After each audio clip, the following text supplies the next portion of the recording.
Hello guys, এসে গেছি আবার একটা নতুন ভিডিওর সাথে। তো আমি অরিন্দম তোমাদেরকে স্বাগত করছি আমার ইউটিউব চ্যানেলে। তো আজকে আমরা খাবো হচ্ছে বেগুনের ভর্তা। এই বেগুনের ভর্তা রেসিপি সবাই খুব ভালো খায়, আর শীতকালে তো এটা সবার জন্য জনপ্রিয়, সবাই তোমরা জানো। আর এই বেগুনের ভর্তা রেসিপি অনেকে অনেক রকম ভাবে বানাতে পারে, আর অনেক অনেক রকম ভাবে বানায়ও। তো আমি যেভাবে বানাই বা আমার যেভাবে ভালো লাগে, বিশেষ করে আমি যে রেসিপিটা আমি তোমাকে এখন দেখাচ্ছি, এটা আমার বাবা আমার হাতে খুব ভালো খেতেন। তো আজকে সেই রেসিপিটাই তোমাদের সামনে আবার থেকে আমি রিক্রিয়েট করছি, মানে আমি যেরকম ভাবে বানাই আমি সেভাবেই বানাবো, ঠিক আছে? আর বেশি দেরি করছি না, ভিডিও আমি শুরু করছি। অলরেডি অনেক বক বক করে ফেলেছি, চলে আসো। বেগুনের ভর্তা রেসিপির জন্য আমাদের কি লাগবে? বেগুন। এটা সবাই জানে, জাস্ট বোকা বোকা ব্যাপার। তো আমরা এখানে মোটামুটি একটা বড় সাইজের বেগুন নিয়েছি। বেগুনটাকে এরকম করে করে ফালি ফালি করে কেটে নিয়েছি। ভালো করে দেখে বুঝতেই পারছো। ক্যামেরাটাকে একটু আগে নিয়ে আসো, বোঝা যাচ্ছে?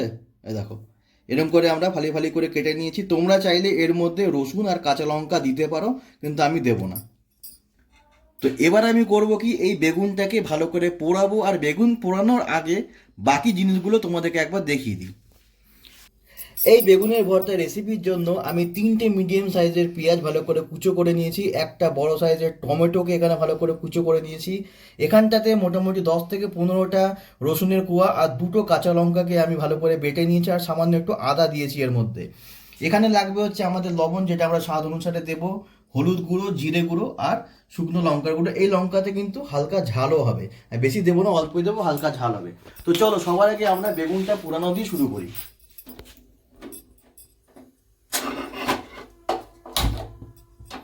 এবার এই বেগুনটাকে আমি ভালো করে পুড়িয়ে নেব।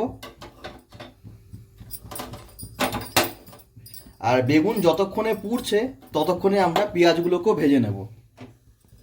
আমি কড়াই গরম করে নিচ্ছি। কড়াই গরম হয়ে গেছে, এখানটাতে আমরা তেল দিয়ে দিচ্ছি। আমি মোটামুটি 2 টেবিল স্পুনের মতন সর্ষের তেল আমি দিলাম। এটা কিন্তু ঘানির সর্ষের তেল, একেবারে পিওর। তেল এখানে গরম হয়ে গেছে। এবার আমরা আঁচটাকে কমিয়ে নিয়ে পেঁয়াজগুলোকে এর মধ্যে ভেজে নেব।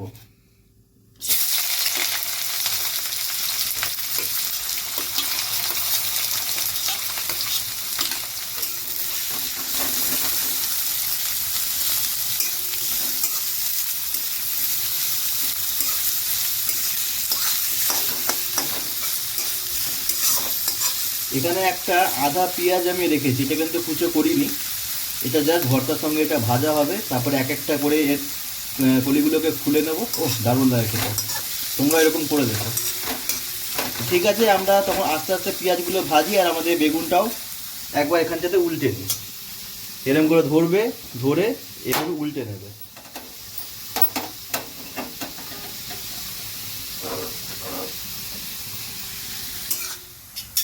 পেঁয়াজ এখানে মোটামুটি ভাজা হয়ে গেছে।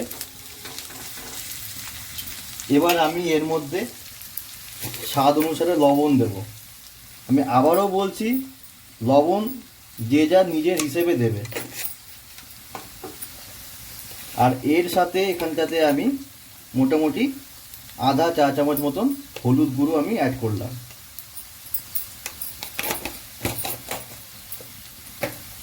এবার এই মশলাটাকে ভালো করে আমি ভেজে নেব। এই পেঁয়াজের সাথে আমি কিন্তু লো ফ্লেমে করছি, কারণ যেহেতু আমার বেগুনটাও পুড়ছে, তাই জন্য আমি লো ফ্লেমে করছি। এই যে বেগুনটার অবস্থা এখন এরকম।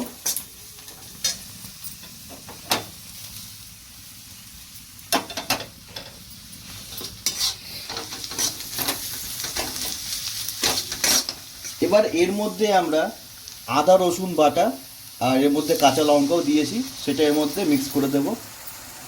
আর এই মশলাটাকে মোটামুটি তেল ছাড়া অবধি ভালো করে ভেজে নেব, যাতে রসুন ও কাঁচা গন্ধটা চলে যেতে পারে, বা রসুনের কাঁচা গন্ধ চলে যেতে পারে।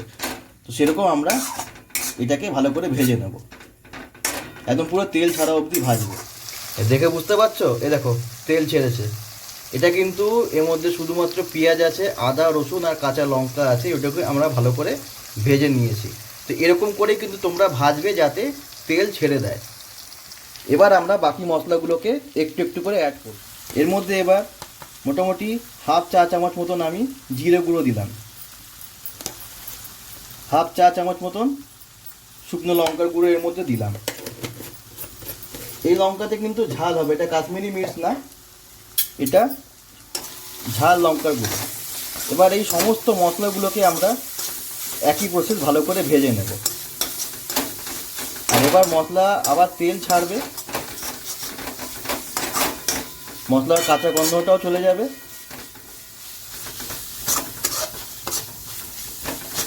কালারটা দেখছো কি সুন্দর হয়ে গেল।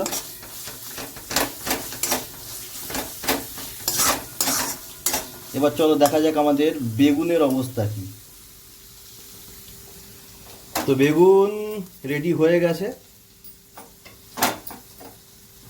হ্যাঁ বেগুন তো রেডি হয়ে গেছে। ঠিক আছে, আমরা বেগুনের খোসাগুলোকে ছাড়িয়ে নিই, ততক্ষণে মশলাটা ভালো করে ভাজা হয়ে যাবে। এই দেখো মশলা তেল ছেড়ে দিয়েছে, এটা একদম গন্ধেই বোঝা যায় যে মশলা ভাজা হয়ে গেছে। এবার এর মধ্যে আমরা কেটে রাখা টমেটোগুলোকে অ্যাড করে দেবো, আর এই টমেটো বীজটাকেও আমি দিয়ে দেবো এর মধ্যে।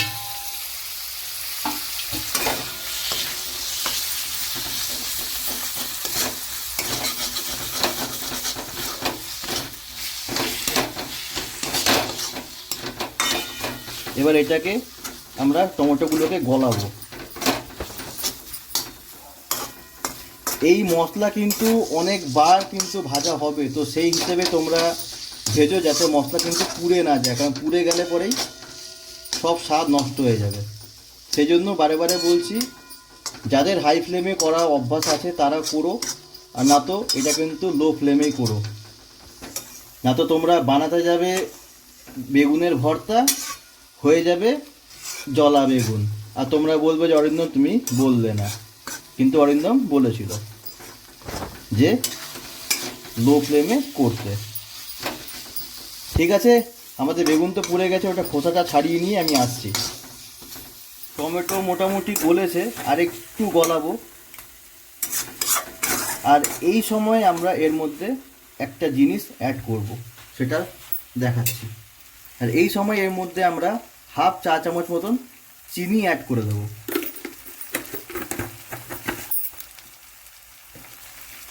এই চিনিটা একটু মিষ্টি স্বাদ দেবে, আর সমস্ত মানে যেগুলো মশলা এখন দেওয়া হয়েছে সবার থেকে এক্সেস জল আর তেলটাকে বের করে দেবে।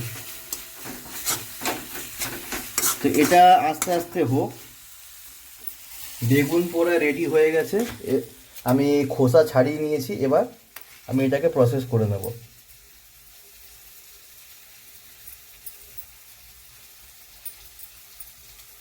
কিচ্ছু ফেলা যাবে না, আমরা মিডিল ক্লাস ভাই। এবার এটাকে ভালো করে আমি একটু পিস পিস করে নেবো যাতে কড়াইতে দিতে সুবিধা হয়। এখানে একটা জিনিস দেখতে পাচ্ছ, এই দেখো বেগুনের রসগুলো বেরিয়েছে, কিন্তু এই রসটা কিন্তু তোমরা ফেলবে না, কারণ আসল স্বাদ এর মধ্যেই।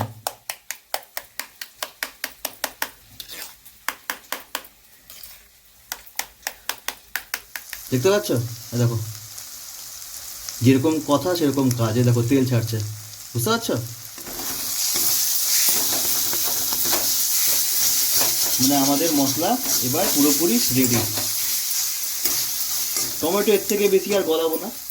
এবার এর মধ্যে আমরা এই বেগুন পোড়াটা পুরোটা দিয়ে দেবো, এই রসগুলো সহিত আমি এর মধ্যে পুরোটা দিয়ে দিলাম। এবার একটা ছাড়াতে গিয়ে কড়াইটাকে ধরে আমি ভালো করে এর মধ্যে পুরোটা মাখিয়ে নেব। মাখিয়ে নিয়ে একটু কিছুক্ষণ, জাস্ট মোটামুটি 1 থেকে 2 মিনিট আমি এটাকে এর সঙ্গে ভালো করে একটু ফুটিয়ে নেব।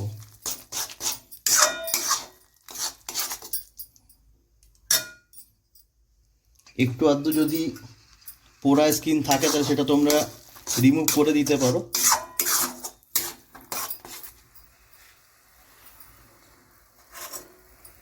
একটু নুন দিতে হলেও দিতে হতে পারে।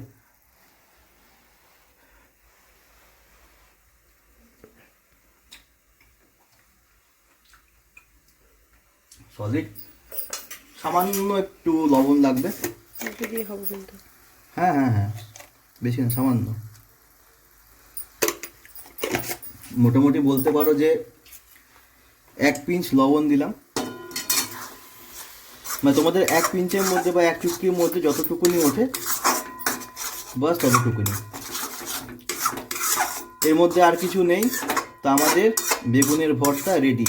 মানে আমার হাতে বাবাকে খাওয়ানো লাস্ট কোনো খাবার, তারপরে আর বাবা সুযোগ দেয়নি। ঠিক আছে, যা আবার হয়ে গেছে। তো আশা করি ভিডিওতে তোমাদেরকে একটু হলেও আমি মজা দিতে পেরেছি। তো ভিডিও যদি ভালো লাগে তাহলে অবশ্যই ভিডিওতে একটা লাইক দেবে, একটা ভালো কোনো কমেন্ট করতে পারো। আর চ্যানেলে যদি নতুন ভিজিট করছো তাহলে প্লিজ চ্যানেলটাকে সাবস্ক্রাইব করো, এই ভাইটাকেও একটা সুযোগ দাও। বাস আর কি। তো আজকের ভিডিওতে আর বিশেষ কিছু নেই। তো তোমরা বাড়িতে অবশ্যই ট্রাই করো আর আমাকে জানিও কীরকম লাগলো খেতে। ঠিক আছে, আবার দেখা হচ্ছে আগামী কোনো একটা রেসিপির ভিডিওতে। তো ততক্ষণের জন্য টাটা।